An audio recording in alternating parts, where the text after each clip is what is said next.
ॐ विश्वं दर्पणदृश्यमाननगरी तुल्यन्निजान्तर्गतं पश्यन्नात्मनि मायया बहिरिवोद्भूतं यथा निद्रया यस्साक्षात् कुरुते प्रबोधसमये स्वात्मानमेवाद्वयं तस्मै श्रीगुरुमूर्तये नमः इदं श्रीदक्षिणामूर्तये बीजस्यान्तरिवाङ्कुरो जगदिदं प्राङ्निर्विकल्पं पुनः मायाकल्पितदेशकालकलना वैचित्रचित्रीकृतं मायावीव विजृम्भयत्यपि महायोगीव यस्वेच्छया तस्मै श्रीगुरुमूर्तये नमः इदं श्रीदक्षिणामूर्तये तस्मै श्रीगुरुमूर्तये नमः इदं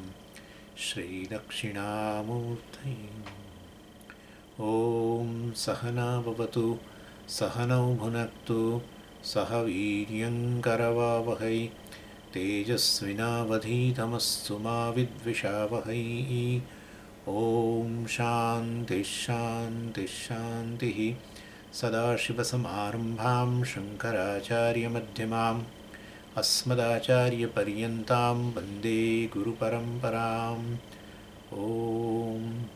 ॐ भद्रं कर्णेभिः शृणुयामदेवाः भद्रं पश्येमाक्षभिर्यजत्राः स्थिरैरङ्गैः स्तुष्टुवागुंसस्तनूभिः व्यशेमदेवहितं यदायुः।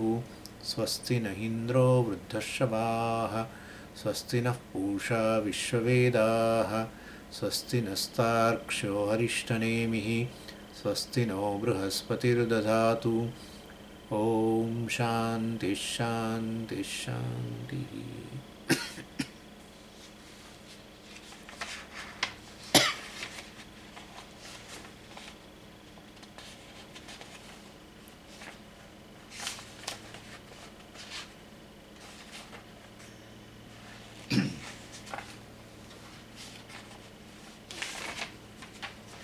नान्तःप्रज्ञं न बहिष्प्रज्ञं न उभयतःप्रज्ञं न प्रज्ञानघनं न प्रज्ञं नाप्रज्ञम् अदृष्टमव्यवहार्यमग्राह्यमलक्षणमचिन्त्यमव्यपदेश्यम् एकात्मप्रत्ययसारं प्रपञ्चोपशमं शान्तं शिवमद्वैतं चतुर्थं मन्यन्ते स आत्मा स विज्ञेयः। भाष्यम् on page number 49. Second line. येषां पुनः तमो अपनयन व्यतिरेकेण घटादिगमे प्रमाणं व्याप्रियते तेषां छेद्य अवयव संबंध वियोग व्यतिरेकेण अन्यतर अवयवे अपि छिदिः व्याप्रियते इति उक्तं स्यात्।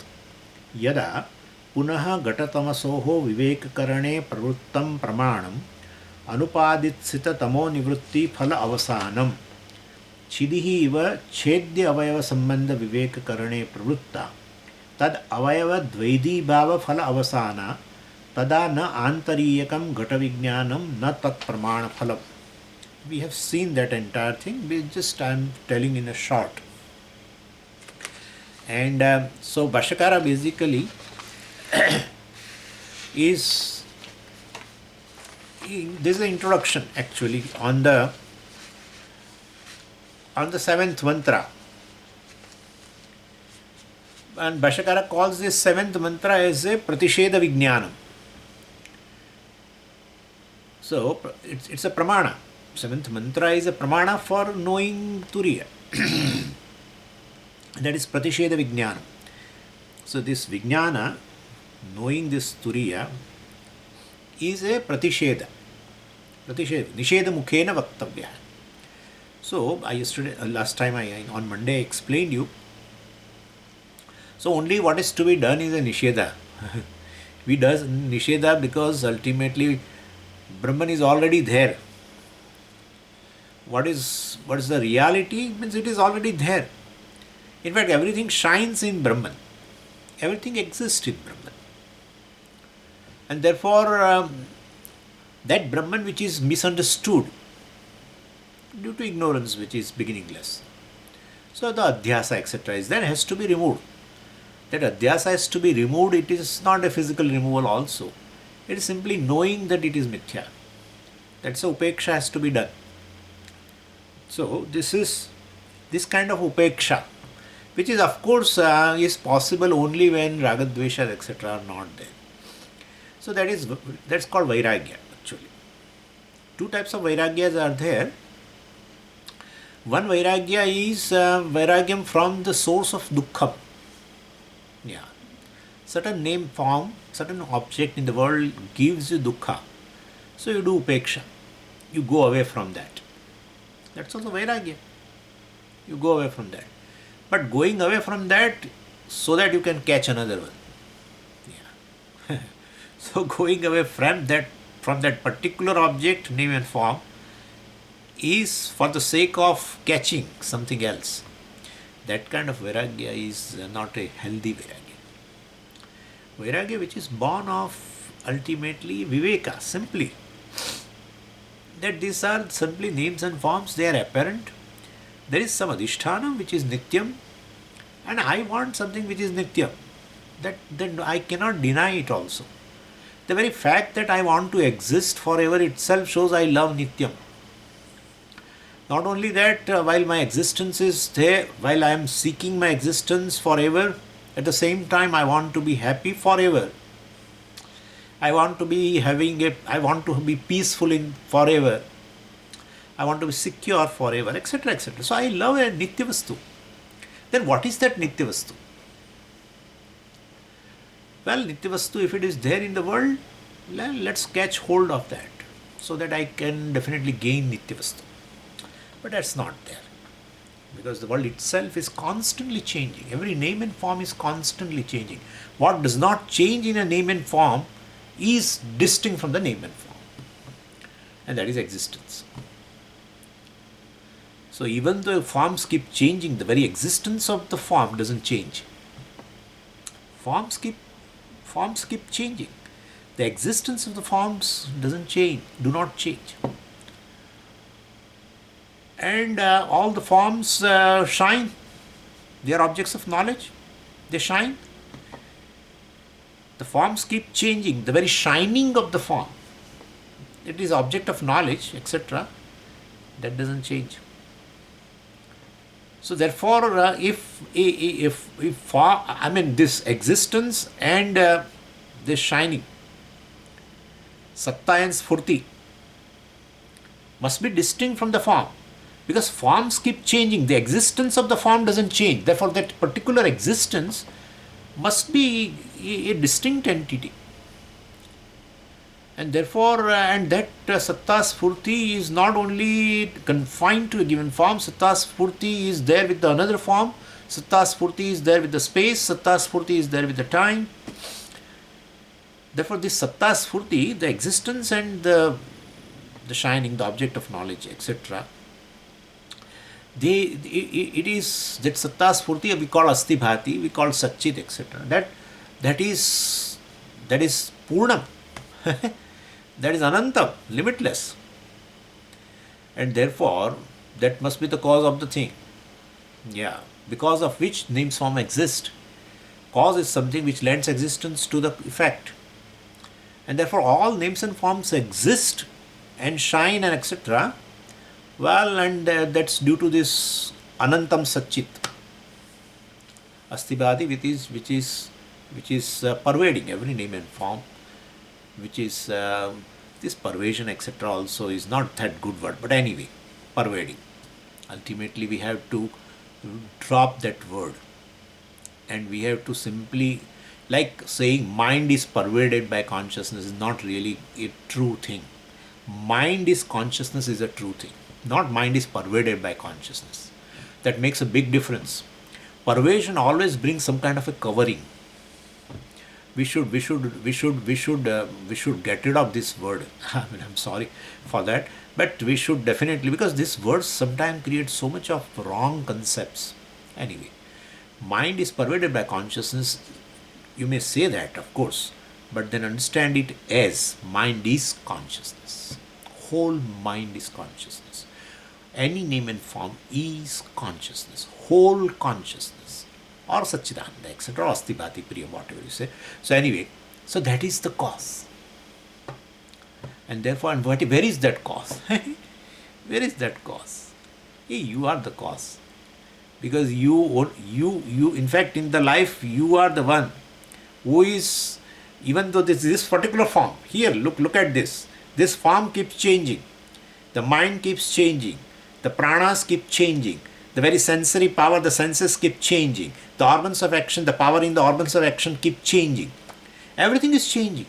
The mind is continuously changing. Everything is changing. What doesn't change here is I am. I am do not undergo any change. Or I am a conscious being, do not undergo any change. Therefore, that I must be distinct from the mind, the senses, the prana, the body. And therefore, aham asmi sada bhami, you know very well. Outside we say asti bhati, you say here asmi bhami. It's a question of a grammar. Ultimately, what is the truth is that us, miti, etc., asti and asmi, miti are they are for the sake of grammar. But the truth is that us existence, which is bha, bhami, bhati, miti, remove it. For that form bhati and for this form bhami, etc., etc. Well, bha. Bha is the truth. Dhatvartha. Bhashyakara says Dhatvartha. So that bha shines all the time, that consciousness, which is existence. That's the reality. You are the reality of the entire creation. You pervade entire creation like the water pervades every wave. Like the gold pervades all ornaments, etc., etc. Or like the wood pervades the furniture. So that's how it is. Anyway, so but wood takes itself to be the table, or on this gold takes itself to be the ornament, then there is a question of negation. And therefore, here it is a negation is there, because the Turiya, the Atma, etc., has been taken as a waker, etc., waker, dreamer, deep sleeper, etc. And so that's just due to adding a upadhi which is mithya. And therefore, wakerhood is mithya. Upadhi is mithya. Mithya means you have to immediately say there is satyam. Yeah, mithya is satyam actually. Mind is consciousness. When you say, you automatically, without using the word mithya, you are saying mind is mithya. Okay? So when you say pot is clay, you need not have to say pot is mithya. Or pot is, say, adhyaropa. You need not have to say that. Pot is clay means you are revealing the reality. And therefore, here, this is how it is. Na antapragnam, etc., negation doesn't lead to, we saw that even in the on Monday also, it doesn't lead to shunyam. It leads to what is satyam, what is adhishthanam for everything, what is the cause of everything. This is the ultimate cause which lends existence to everything, because of which everything shines. And that happens to be the self. That happens to be the Brahman, that is self. And Bhashyakara here, now a little technical discussion. Now almost over. This time we have a cake, very beautiful cake, because all the words, entire mantra we will see very in detail. He's going to explain. Bhashyakara is going to explain every word, and we'll be also taking it in detail.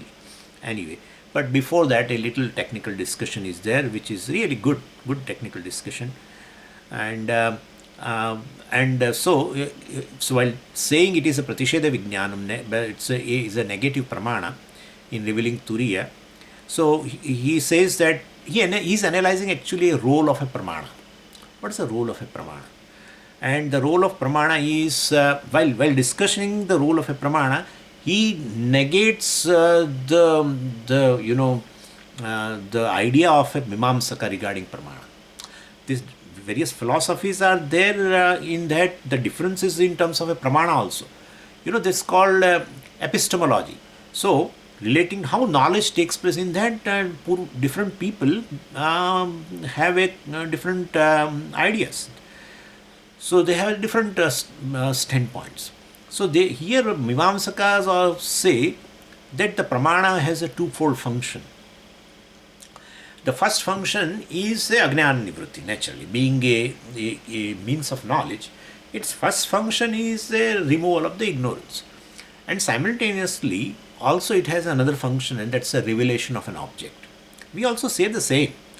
But when Mimamsaka says and what we say has a much difference here. Revelation of an object, well, doesn't require anything else. Because consciousness is already there. Anything which is revealed, he is revealed by consciousness. We have seen that. What is revealed definitely needs a revealer. That's how that's how existence and revelation go together. I think I said last time, what is revealed is never a self-existent thing, because its existence is proven by revelation.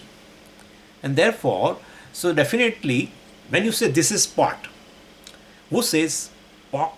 This is pot. I, the conscious being, says. Okay, so consciousness. So pot is in my consciousness, definitely now. When the pot is in my consciousness, well, existence also is proven.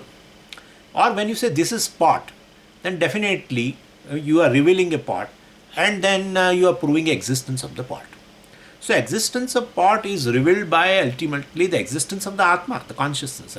Anyway, but so here my point is the pramana basically has a job of a removal of ignorance and revelation of an object.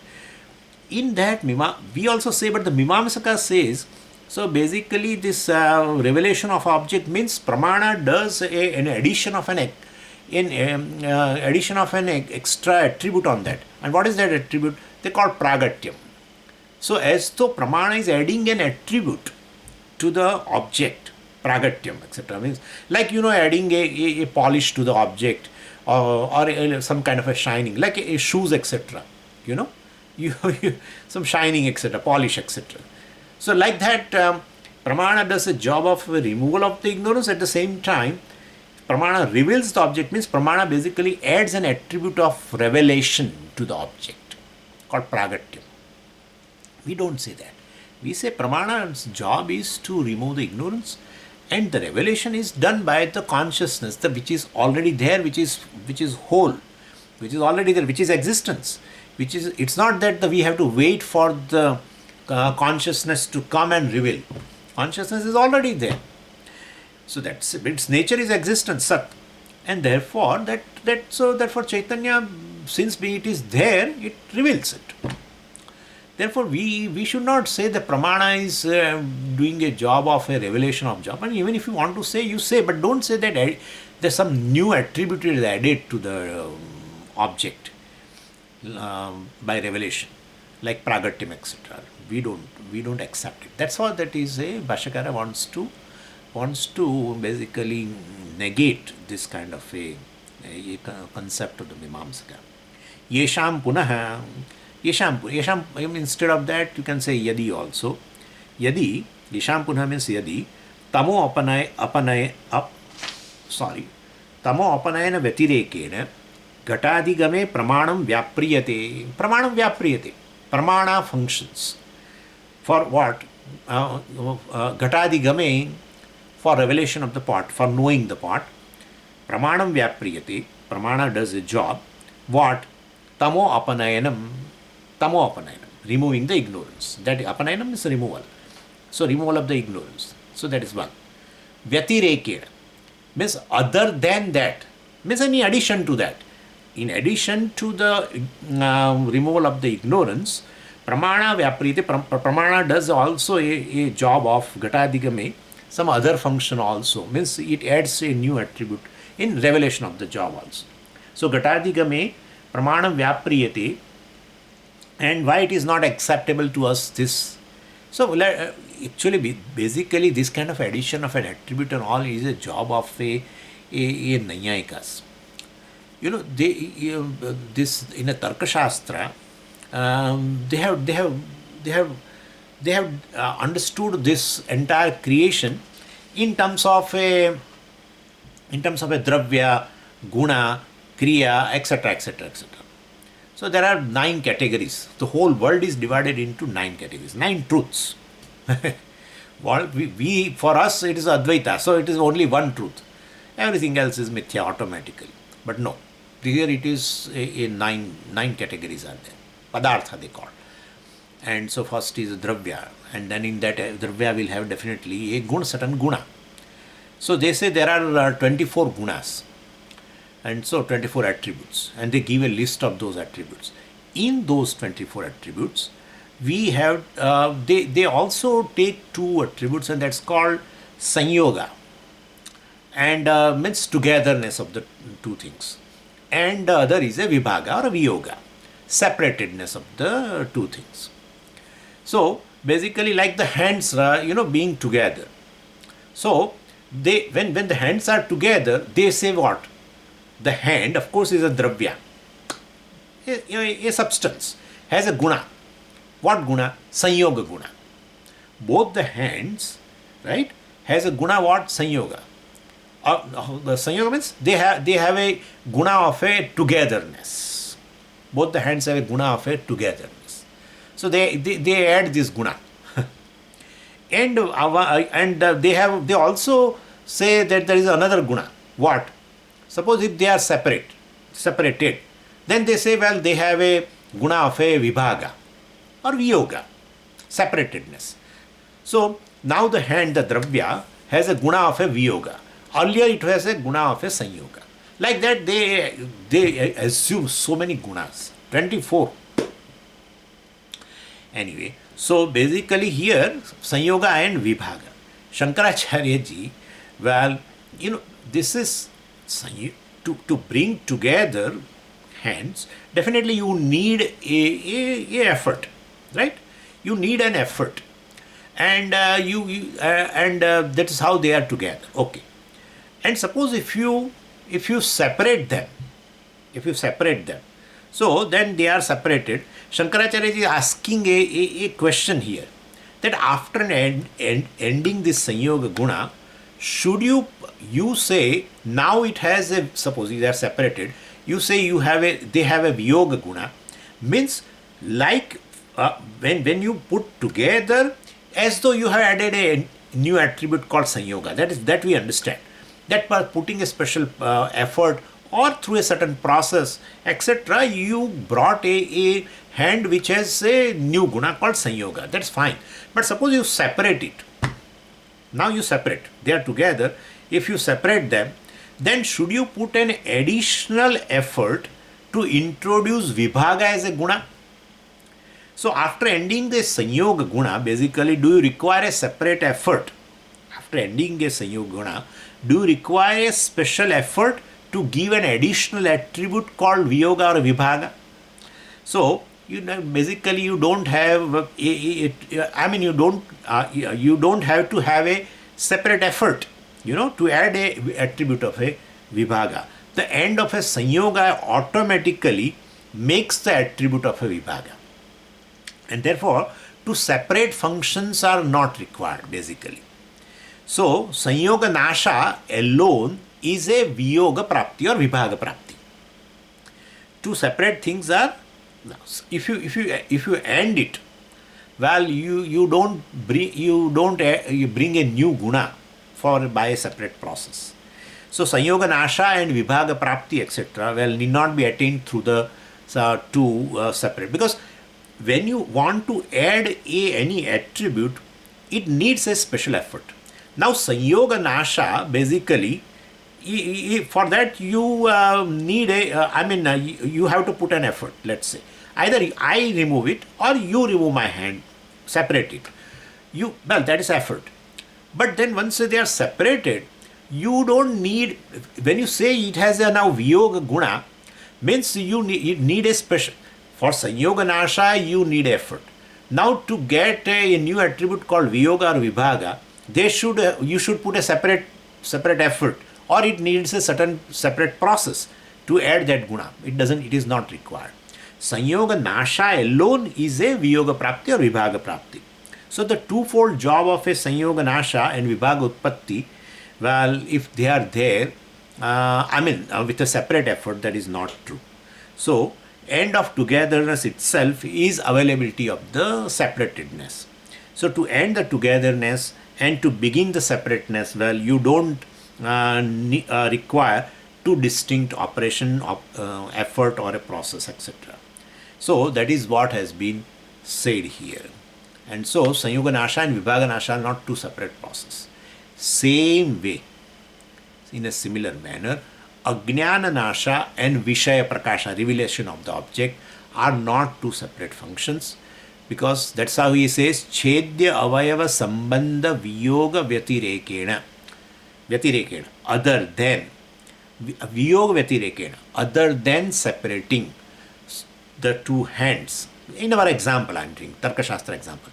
Other than separating the two hands, Chedya Avayava. So you don't require separate action on the two hands. Chedya Avayava, separated. Chedya means which is separated. Avayava, hand. So basically, you don't require a separate action on the two hands to add the attribute of a Viyoga or a Vibhaga in that. To add an attribute, you need a special process. But other than Sanyoga Nasha, which required, of course, effort, you don't need a special effort to add a new attribute to a Chedya Avayava. Yes, to the separated hand, you don't need a special effort, special process to add that attribute called Viyoga or Vibhaga. And so, that is how Sanyoga Nasha alone is a Viyoga Prapti. That's it. So for Sanyoga Nasha you need effort, but then to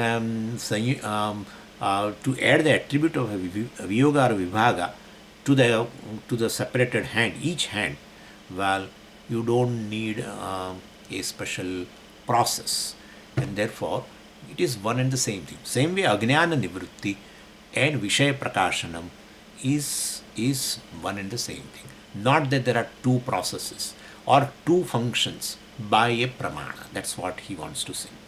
But then Bhashyakara enters into a Abhyupetyavada. And so Abhyupetyavada means, let us suppose say that in the case of an external object, pramana does twofold job. Let's say, for sake of, we accept it. You are saying it does twofold job. Yes, we accept it. Okay. So as such, it is not required because consciousness is already there. In fact, the whole thing is happening in consciousness. Whole thing. Nothing in the world is separate from consciousness. Very Triputi, the very Pramata, anyway, I am going little far. Nothing is away from consciousness. Therefore, it is there. In fact, everything is and everything shines in consciousness. Therefore, is pervaded by is consciousness. And therefore, the consciousness is all the time there. Therefore, it is revealed. Anyway, so but you say that pramana does a twofold job, Ajnana Nivritti, Avarana Nivritti, and at the same time Vishaya Prakashanam, revelation of an object. Well, we accept it, okay, for the argument's sake. Vritti Vyapti and Phala Vyapti for Ajnana Nivritti, etc. Well, Vishaya Prakasha, etc. So two jobs. But we say, even if we accept, we want to tell you one more thing. And that is, even if there are two jobs, if in the case of a objects, anatma, etc., in the case of a anatma jnanam, like a gata jnanam, okay, we accept two things. But in the case of a atma, well, certainly these two jobs of vritti vyapti and phala vyapti, etc., are not required at all. Vritti vyapti means tamo apanayanam, and phala vyapti means turiya prakashanam, atma prakashanam, etc. These two are not required because the atma happens to be a swayam prakasha chaitanya. In fact, since atma is self-evident, that's how it has become a sitting duck for all kinds of adhyaropa. If atma is not self-revealing, then it will not. Suppose a given thing is not revealed, how will you take that thing as something else? Like if you are not seeing a Rajju at all, you are not seeing Rajju as a Rajju, but you are not seeing Rajju at all, like in a darkness, in a pitch darkness. Where is a question of doing a dhyāropa of a sarpa on a, in fact you will put a leg on that, right, on that Rajju. So basically a thing which is evident definitely becomes a locus for a dhyāropa.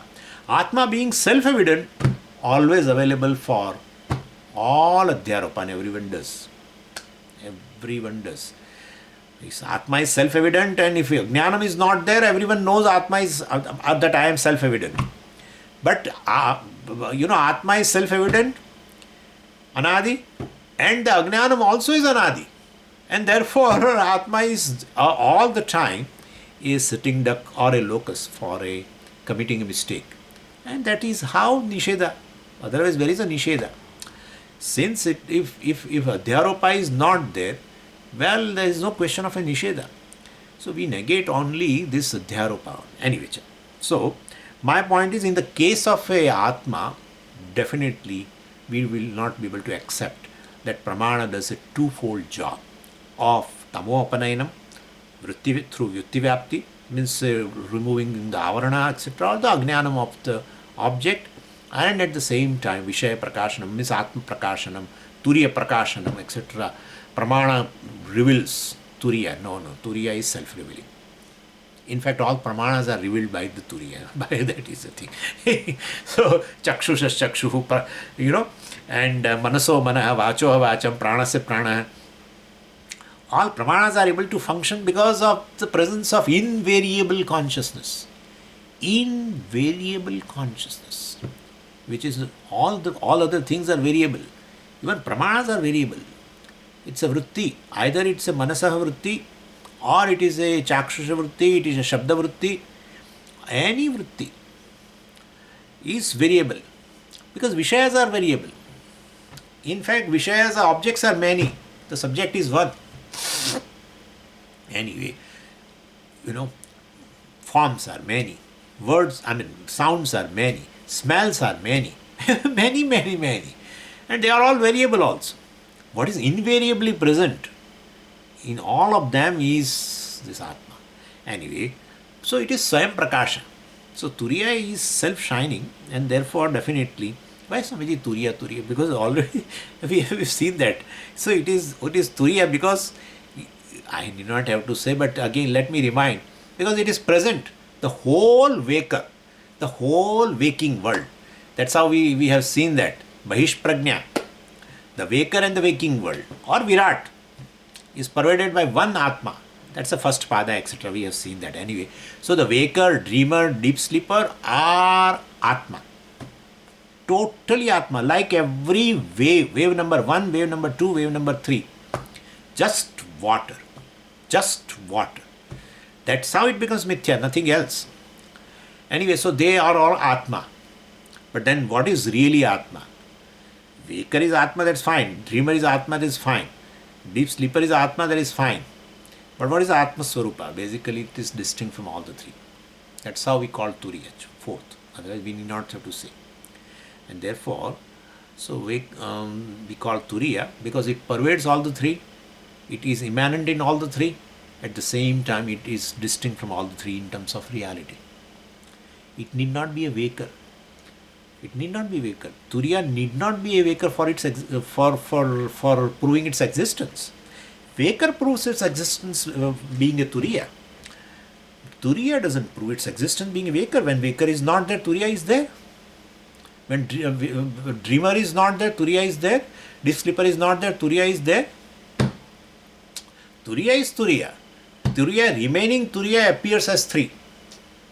Therefore, it is fourth. Because it is distinct in terms of reality. It transcends these 3.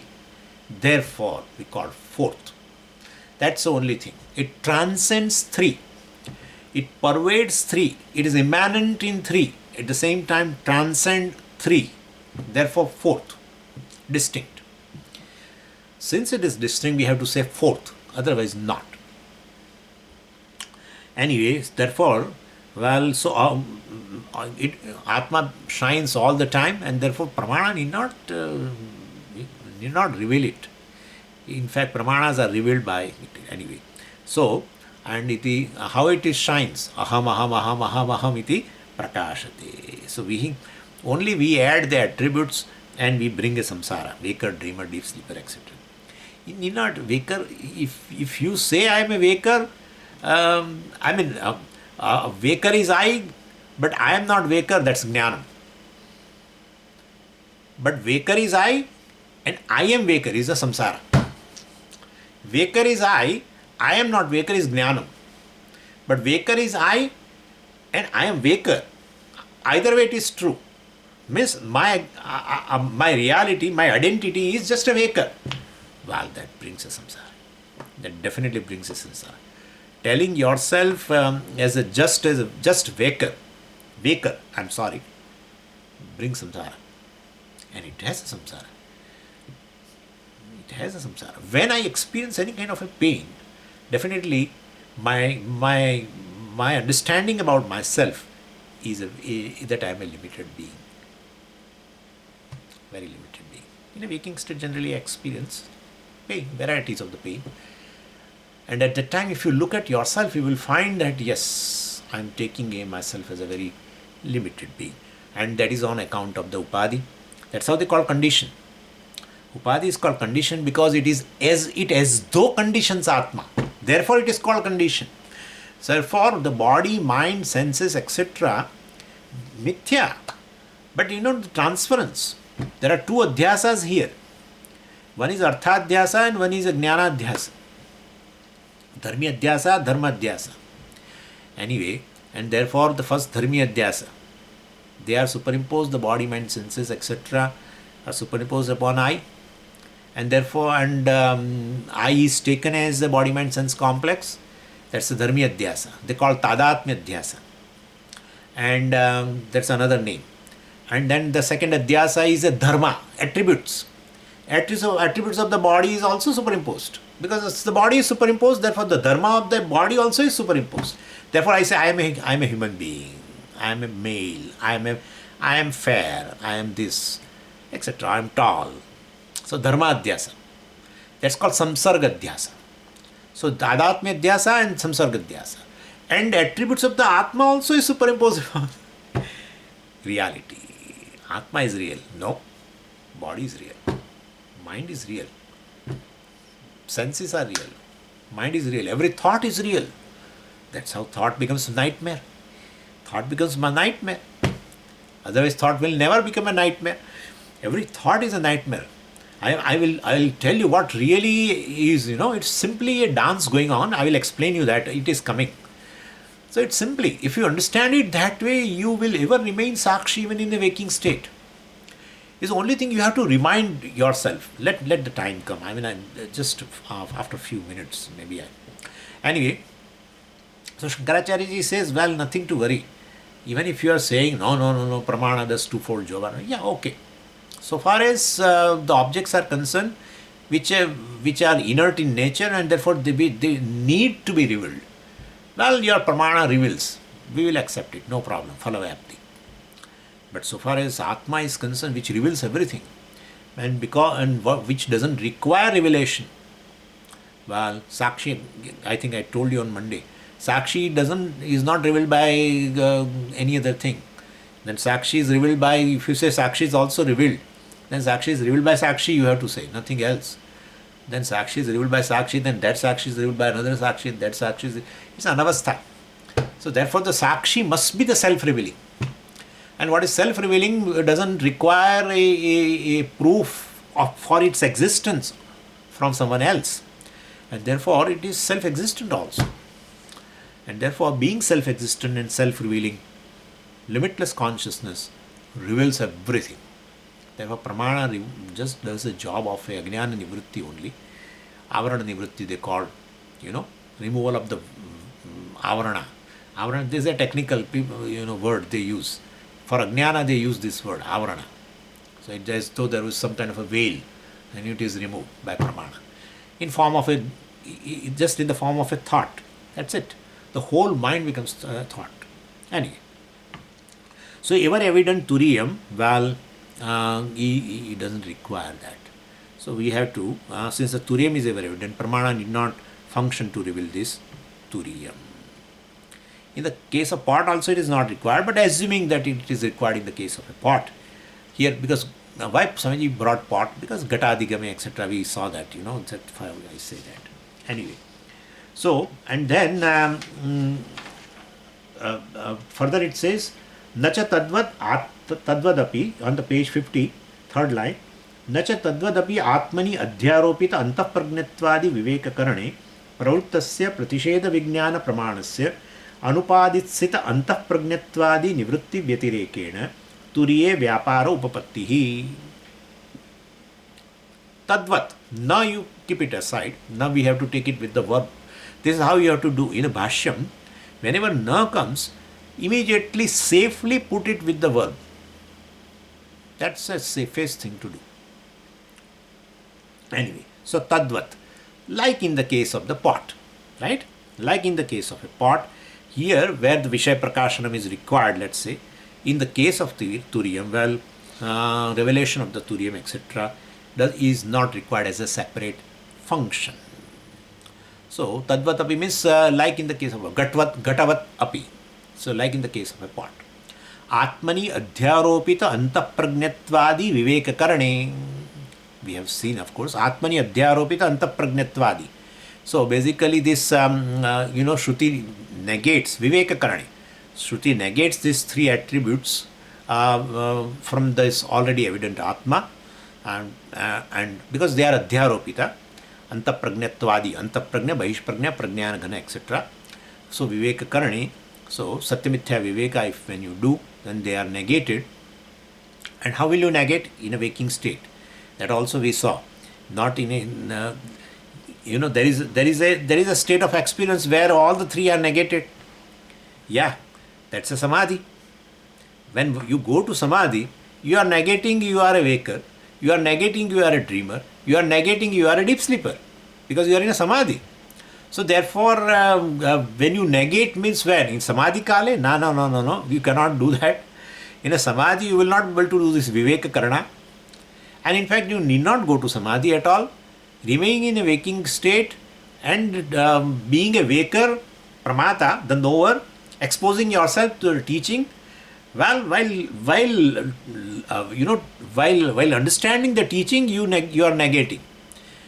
What? I am not a waker.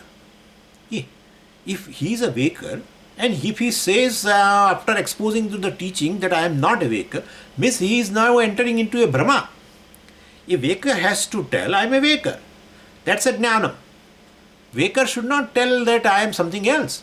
If waker is going to tell that I am Brahman, Satyam Jnanam Anantam Brahma, even though he is a waker, right? Knower, Pramata, exposing to the Pramana with teaching, and he has to tell what? I am a waker. That's a Jnanam. Instead of exposing to the teaching, he says I am Brahman. Means this teaching is giving creating a Brahma, not giving a knowledge. It is not giving a knowledge. But the Pramata basically is totally nothing but consciousness. How Pramata is consciousness? I will tell you that. So anyway, point is in a waking state itself you have to negate. No ahankara is separate from is consciousness. Consciousness alone basically with this mithya antakarana etc. becomes a ahankara. You know very well. And therefore the ahankara only says. Who says? Ahankara says Brahman gains the knowledge or ahankara gains, waker gains the knowledge. Well, Brahman cannot gain the knowledge. To gain knowledge, then he needs a Brahmakar Vritti. Brahman cannot have a Brahmakar Vritti. Could you follow? Yeah. But then if ahankara has to gain knowledge, ahankara has to say, I am a ahankara or waker. Yeah. But it's a mixture. Ahankara is a satya mithya mixture. It's a mithya. It doesn't stand other than Brahman. It's a mixture. In that, due to ignorance, he tells that I am ahankara. And as though Brahman has become mithya. Now that satya mithya viveka is done, and he says I am Brahman, who is incidentally this ahankara. Yeah. I am ahankara and Brahman becomes mithya. That's a ajnanam. Ulta. Moha. So tamaha leads to moha. Moha vaichitya. And therefore, basically, he has to claim that I am Brahman, I am Satchidananda, while assuming a role of a Pramata right now, etc., or a waker, etc. It's an incidental role, incidental attribute. Yes, I am a waker, but it's my incidental attribute. I am a dreamer, incidental attribute. I am a deep sleeper, incidental attribute. Really speaking, I am Satchidananda, pervading all the three. Totally. In fact, they all are me alone. I am distinct from them. I am Turiya. Anyway, such kind of a claiming alone is this knowing. So, Atmani adhyaropita antapragnatvadi viveka karane, satyamithya viveka karane. When you do this, well, definitely you will gain the knowledge. And that's one thing. And the second thing is negation, as I told you, negation of this anatma, etc., or this vishesha, you can say, visheshatma, you can say. Well, that's not a physical negation, and it is so by going to samadhi, etc. Well, it doesn't help. In Vedanta, well, basically negation means understanding it that it is mithya. Negation is understanding, and that is for that waking state is enough, where you are able to do this viveka, satya mithya viveka. So mithyatva nishchaya eva nishedah, antapragnatvadi nisheda. Well, it is nothing but a mithyatva nishchaya.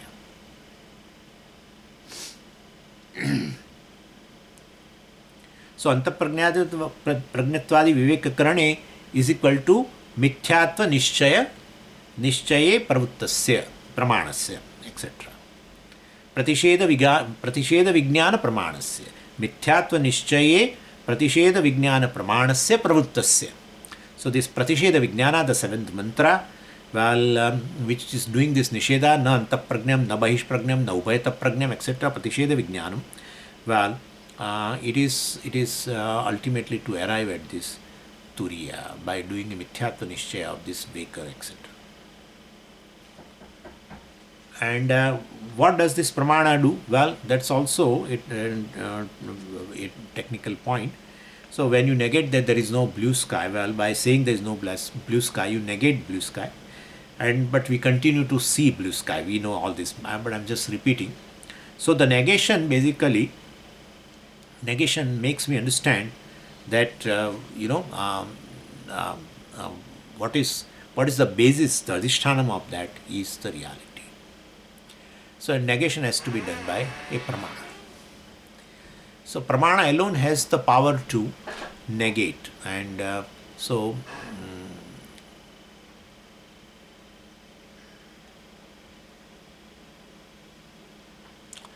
anyway.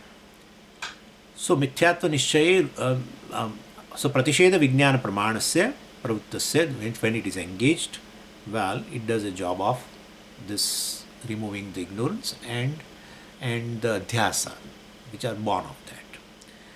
And so, and therefore he says, anupaditsita antapragnatvadi nivritti vyatirekena anupaditsita. Upaditsita means upadatum ishtaha. It is upaditsita. It is a sanpratyaya. Upadatum ishtaha, grahitum ishtaha. Desirable, you can say. Grahitum ishtaha, desirable. Anupaditsitam, undesirable, unwanted. What? Antapragnatvadi. Antapragnatvadi, I am antapragnya, I am a deep, I am a bahishpragnya, I am a waker, I am a dreamer, etc. is anupaditsitam, because it brings a samsara. It automatically, you automatically declare that I am a very limited being, limited in time, limited in place, because of the identification with the upadi, which is mithya. And therefore, anupaditsita antapragnatvadi nivritti vyatirekena. So, it only removes this ignorance and adhyasa. It basically vyatirekena, other than this removing this unwanted adhyasa, I mean, which is unwanted, antapragnatvam, etc., through the removal of the ignorance. Other than that, pratisheda vijnana pramanasya, basically pramana does not do, in case of turiya, pratisheda vijnana does not do any other job of revealing turiya, etc. In the case of ghata, it may do twofold job, but here, because ghata happens to be inert, therefore definitely you may say that it requires a phalavyapti or a the revelation by chidabhasa, etc. That is fine. That's fine, but not in the case of a Turiya. So Anupadits is Antapragnatvadi Nivritti Vyatirekena. Other than the removal, Nivritti, other than the removal of Antapragnatvadi, etc., which are unwanted, Pratisheda Vijnana does not have any other job to do in case of, in revealing the Turiya. Turiya being a self-revealing. Turiya Vyapare Upapatti Na. So for in the case of Turiya Vyapare, for revealing the Turiya, well, it doesn't have any other job. Antapragnatwadi nivritti samakalameva pramatruttvadi bheda nivrittehe. Bhashakara says in the page, on page 50 only, third line. So tathacha vakshati jnate dvaitam na vidyate, etc., etc. That's a karika. And before I go into that, I would like to tell you what to explain this particular part. So what happens is, just I would like to discuss what really happens. And for that I am taking a help of a Dakshinamurti mantra. Nana chidra gatodara sthitamaha deepa prabha bhaswaram jnanam yasya chakshuradi karana dvara bahihi spandate janami iti, etc., etc., etc. So what happens is basically the jnanam yasya, jnanam is a consciousness. Jnanam bahihi spandate. This consciousness goes out in order to reveal the object. Now, really speaking, consciousness being all pervading, it cannot go. We know, right? Very well. So, but that jnanam, that consciousness, as though conditioned by the mind and the senses, go out. As though conditioned. Could you follow? As though conditioned by the mind and the senses, go out. Really speaking, senses go out. But senses will, along with the mind will be always there, and therefore we say mind goes out as though. So that is how they and then they reveal the object. In that the vritti definitely removes. We have seen that vritti removes the avarana on the object. So basically vritti removes the avarana means the entire mind becomes that object. Now before that, which consciousness? The consciousness which is there in the mind, which manifests in the mind, okay? Entire mind is consciousness. But consciousness now identified with the mind becomes a ahankara. So and there will be aham vritti. So this aham vritti, the I thought, what happens is actually the mind gets divided into two, like exactly in a dream. In dream also, basically when you see a dream, what happens? You will see a dreamer, means the subject who experienced the dream world. That is one. And the dream world itself, objects of dream world. So both, aham and idam, both, is nothing but one mind. Right? You are a conscious being, but your own mind becomes aham and idam. Same way here. You are consciousness, but basically this mithya mind is twofold now. When consciousness identified with the entire mind, means there will be aham vritti whose object is entire mind. Means now whatever is happening in the mind is there, this aham is going to say, that is I am, that is I am, that is I am. That's called aham karoti, iti ahankara. That is called ahankara. Okay. Now suppose the senses contact the object. Like you are seeing a Swami, let's say that. You are seeing a Swami. When you are seeing a Swami, the other part of the mind, along with that through the senses, assume the form of a Swami. And therefore now this ahankara which is there in the mind definitely sees the object of that vritti. That is Swami. As that ahankara sees the Swami in the mind in the form of a thought, immediately it says, I am a drashta of a Swami. Could you follow what I am saying? I am a drashta of a Swami. And this is drishyam, etc. So whatever happens in the mind, it claims.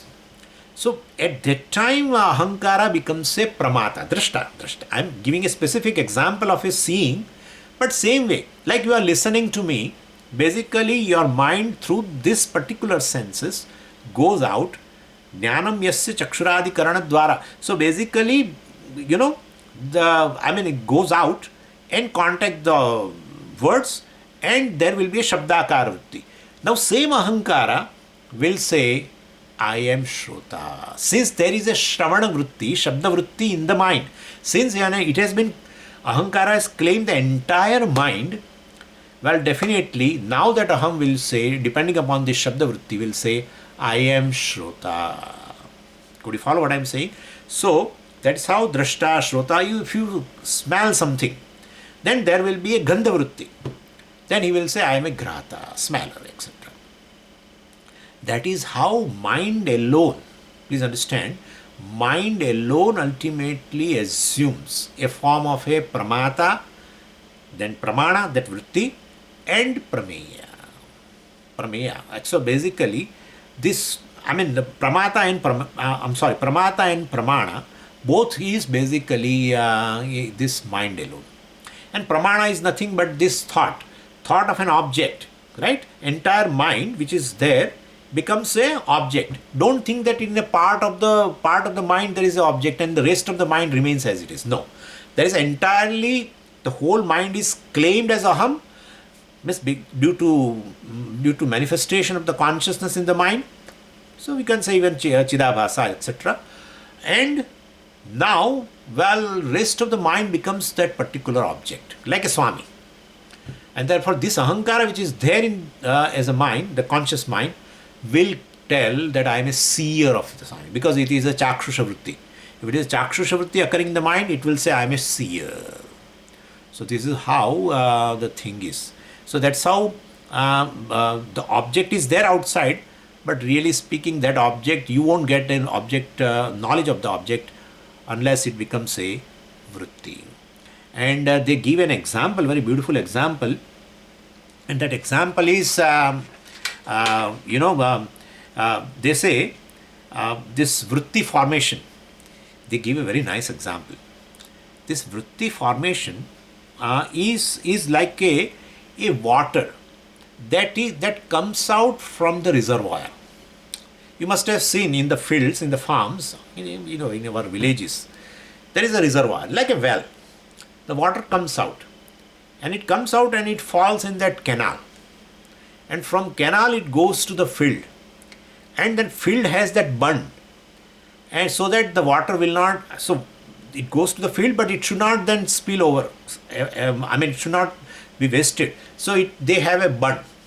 So entire bund will, entire field will be filled, and it will have a form of that field. Water will have a form of that field due to that bund. So this is how they say.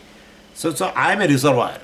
I am consciousness, and through the canal called mind and senses goes out, enters into the field, means object, and assume the shape or the form of the object.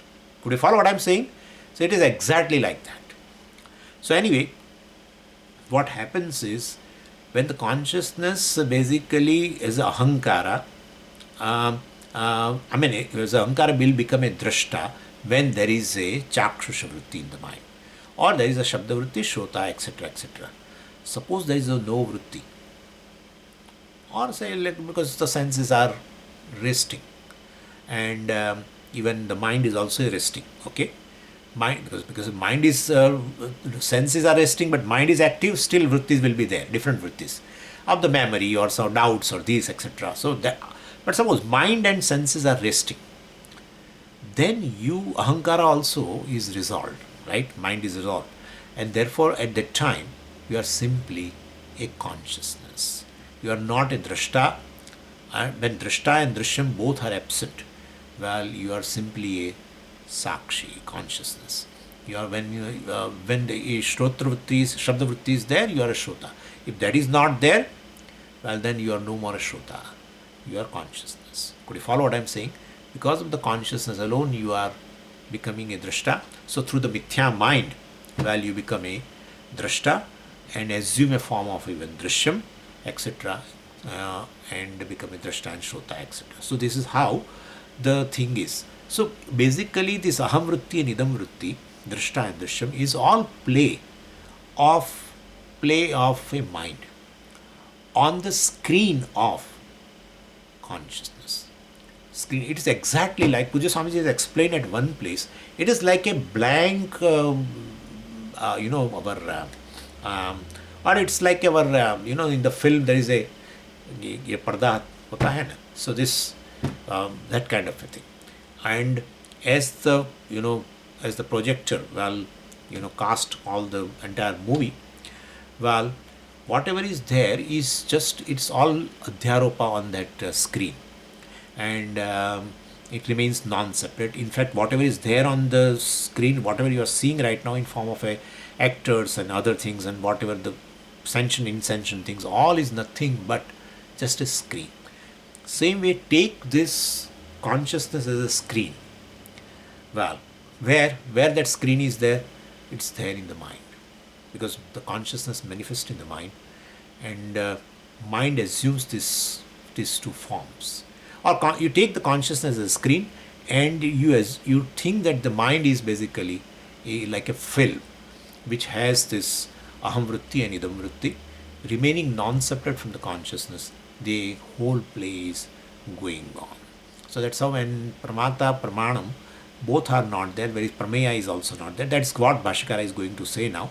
When the pramata is negated, well, that I am not a pramata but I am consciousness in reality, in that case pramana also will not lose the status, prameya also will lose the status, etc.